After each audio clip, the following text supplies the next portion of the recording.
Hello. Welcome back to Reading Aloud to You with Dogs in the Background. Today we're starting on page 15 of A Tear and a Smile by Kahlil Gibran. In the City of the Dead. I freed myself yesterday from the clamor of the city and walked in the quiet fields until I gained the heights, which nature had clothed in her choicest garments. There I stood and beheld the city below, with its high buildings and fine mansions standing beneath dense clouds of smoke rising from factories. I sat myself down, observing from afar the works of man, and found them a trouble and a stress. I tried in my heart to forget what men had wrought, and I turned my eyes toward the field, the throne of God's glory, and beheld in its midst a burial ground, monuments of stone surrounded by cypress trees. And so did I sit between the city of the living and the city of the dead. Yonder I sat, thinking on the never-ending strife and ceaseless movement in the one, and the quiet that reigned over, and the peace that dwelled in the other. Here hope and despair, and love and hate, poverty and riches, belief and unbelief. There, earth within earth, that nature turned over, and in the stillness of night created therefrom first plant, then animal life.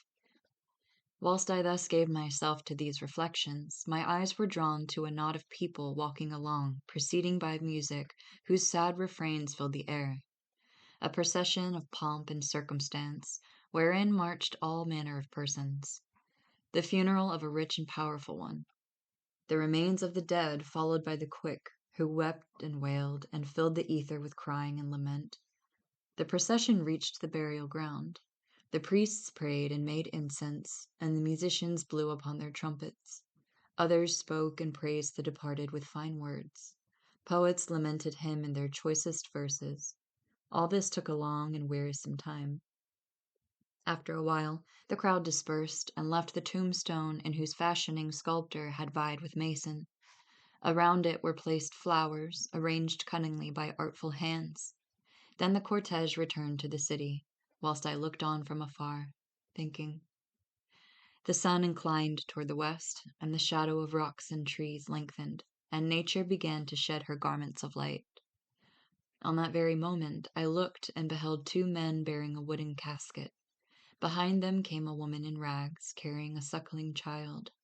By her side trotted a dog, looking now at her, now at the casket. It was the funeral procession of a poor man, a humble man. There went a wife shedding tears of grief, and a child who wept at his mother's weeping, and a faithful dog in whose steps were a pain and a sadness. They came to the burial ground and laid the coffin in a grave dug in a corner far from those marble headstones. Then they returned in silence, the while the dog looked back at the last resting place of his good companion, and so till they vanished from my sight beyond the trees. And I looked toward the city of the living, saying within myself, that belongs to the wealthy and the mighty.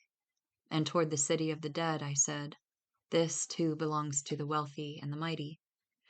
Where then, O Lord, is the home of the poor and the weak? Having thus spoken, I lifted my eyes to the clouds, whose edges were colored with gold by the rays of the setting sun, and a voice within me said, Yonder.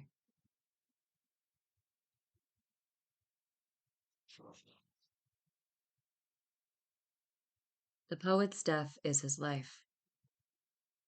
Night spreads its wings over the city, and the snow clothed it with a garment, and the cold drove men from the marketplaces to take refuge in their dwellings. The wind rose sighing among the houses like a mourner who stands amidst tombstones lamenting the dead. On the outskirts of that city was an old house with crumbling walls, upon which the weight of the snows lay so that it was near falling. And in a corner of that house was a broken-down bed, upon which lay a dying man, who watched the feeble light of a lamp battling with the darkness. He was a youth in the springtime of life, who knew that the hour of his deliverance from the bonds of existence was at hand. So was he awaiting death's coming. On his wan features was the light of hope, and upon his lips a sad smile. A poet he was, who had come to rejoice the hearts of men with his beautiful sayings. Now he lay dying of hunger in the city of the living and the rich.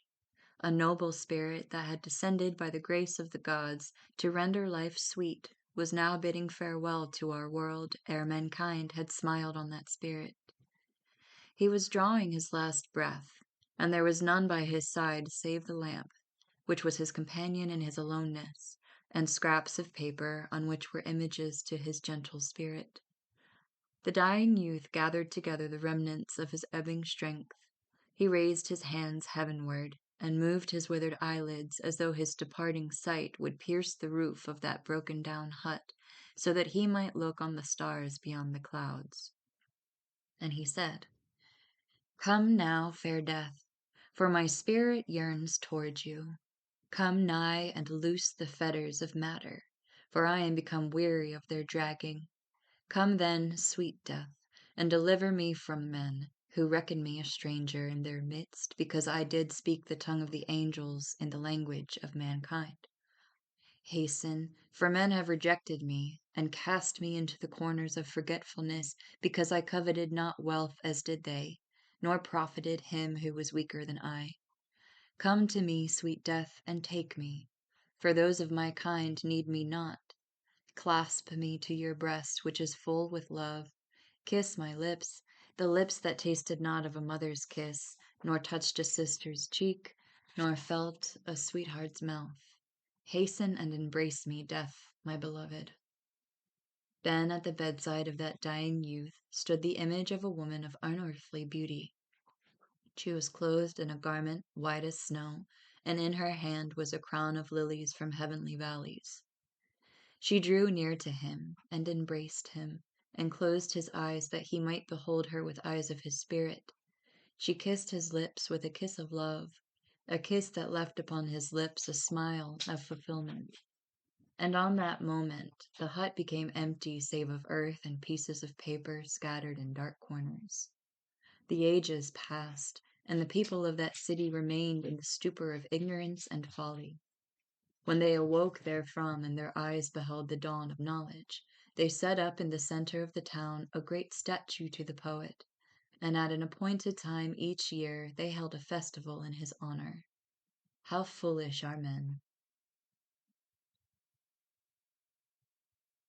Daughters of the Sea. In the depths of the ocean that surrounds the isles near the sun's rising place was the dead body of a youth.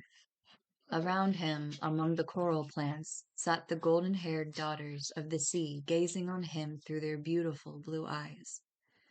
They spoke softly in tones of music, and their words were taken up by the deep and borne by the waves to the shore, whence the breeze carried them to my spirit's hearing. Said the first one, "This is a human who came down yesterday when the sea was angry." And a second one said, "Nay, the sea was not angry, but this man, such are called those descended from the gods, was in a war in which much blood was shed until the water became the color of red. This human is a victim of that war." Said a third, "I know not what war means, but I know that man was not satisfied with his conquest of the dry land, but coveted the lordship of the seas, and invented strange machines to cleave the waters. Then Neptune, god of the seas, came to know, and he was angry because of this enmity. And man was made to appease our sovereign with sacrifices and offerings. That which we beheld yesterday descending was man's last offering to mighty Neptune." A fourth one said, "How great is Neptune, but how hard is his heart. If I were mistress of the seas, I would not be pleased with bloody sacrifices.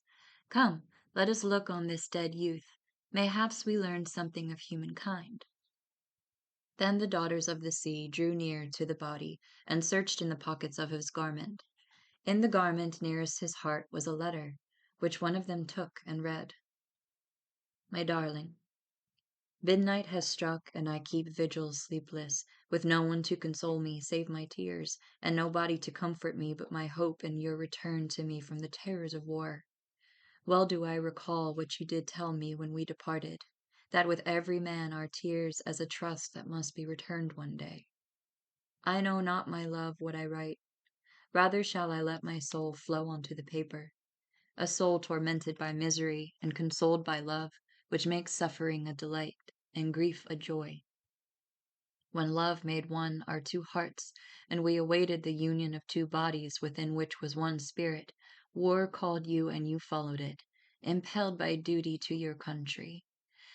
Yet what thing is this duty that separates lovers and makes of women widows and of children orphans? What thing is this patriotism, which for little causes calls to war to lay it ruins our land?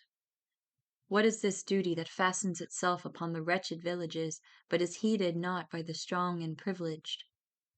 If duty exiles peace from among nations, and patriotism makes havoc of man's tranquillity, then away with duty and patriotism. No, my darling, heed not my words, but be brave, and a lover of your land.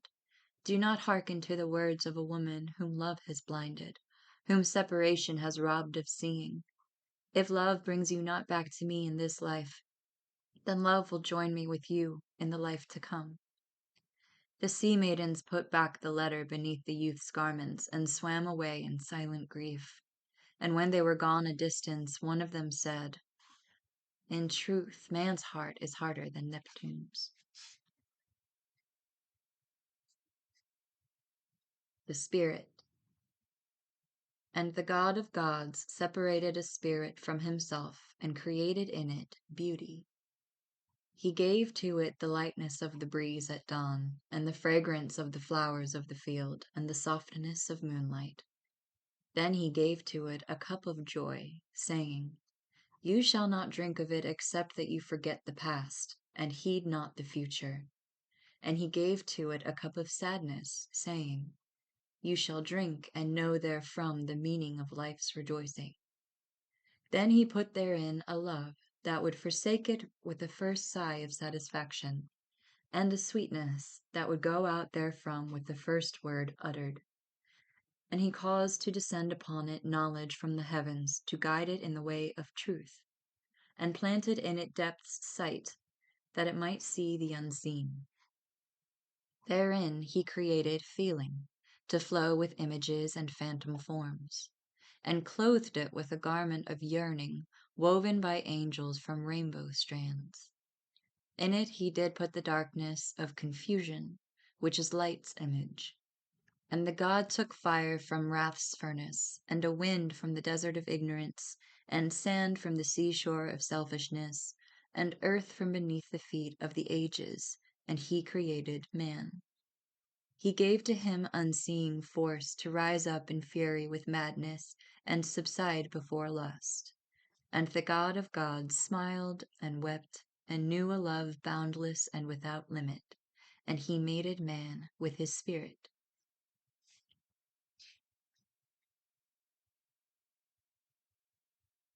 A smile and a tear. The sun gathered up its garments from over those verdant gardens, and the moon rose from beyond the horizon and spilled its soft light over all. I sat there beneath a tree watching the changing shades of evening. I looked upon the boughs to the stars scattered like coins upon a carpet of blue color, and I heard from afar the gentle murmur of the streams in the valley.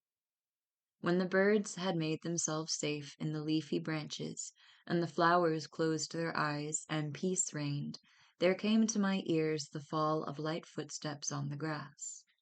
I turned my head and beheld a youth and a maid coming toward me. They stopped and sat them down at the foot of a tree. The youth looked about him on all sides and said, "Sit by me, beloved, and hear well my words. Smile, for your smiling is a sign to what is before us. Rejoice, for the very days rejoice for our sake. Yet does my soul tell me that your heart is full with doubting, and doubting in things of love is a sin. In days to come will you be my mistress over these spacious lands, which the moon lights up with its light, and the lady of this palace, which is likened to the palaces of kings. My fine horses will carry you to pleasure places, and my carriages will take you to merrymaking and dancing. Smile, my beloved one, even as smiles the gold in my coffers. Look on me as do my father's precious stones. Hearken to me, my love, for my heart longs only to pour its secrets before you. Before us lies 1 year of bliss, A year we shall pass with gold in the palaces of the Nile, beneath the cedars of Lebanon. You shall meet with daughters of princes and nobles, and they shall envy you your dress and adornments. All that shall I give you. Does it not find favor in your sight? Ah, how sweet is your smiling, for it is as the smile of my destiny. After a while they departed, walking slowly and treading underfoot the flowers as the foot of the rich treads upon the heart of the poor. And so they vanished from my sight, the while I thought upon the place of riches and love. I thought upon riches, the source of men's evil, and love, the spring of light and happiness. I fell to roaming the realms of thought, when of a sudden my eyes alighted on two figures that passed before me, and sat them down on the grass. A youth and a maid, who were come from a corner of the field where are the peasants' huts. After a silence that was felt, I heard these words come forth with deep sighing from wounded lips. Dry your tears, my darling, for love, which has opened our eyes and made us its servants, will grant us the blessing of patience and forbearance. Dry your tears and be consoled, for we have made a covenant with love, and for that love shall we bear the torment of poverty, and the bitterness of misfortune, and the pain of separation. I shall not cease to contend with the days until I have wrested from them treasure worthy for your hands to receive. Love, which is God, will accept from us these tears and sighs as an offering, and we shall be rewarded in the measure of our due. Fare you well, my love, for I go ere the moon wanes.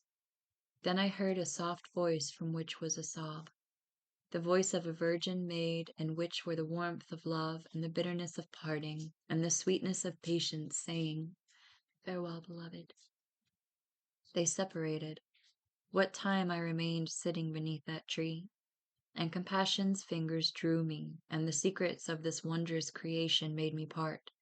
Upon that hour I looked toward nature aslumber, and pondered, and found therein a thing boundless and without end, a thing not purchased with gold. I found a thing that is not effaced by autumn's tears, nor destroyed by grief and wretchedness. A thing that endures and lives in the spring and comes to fruit in summer days. Therein I found love. I'll do one more. No, I won't, 'cause Bub won't stop barking. Thank you for listening to part 2. Join me next time where we will begin on page 30 with a vision. I hope you enjoy your day.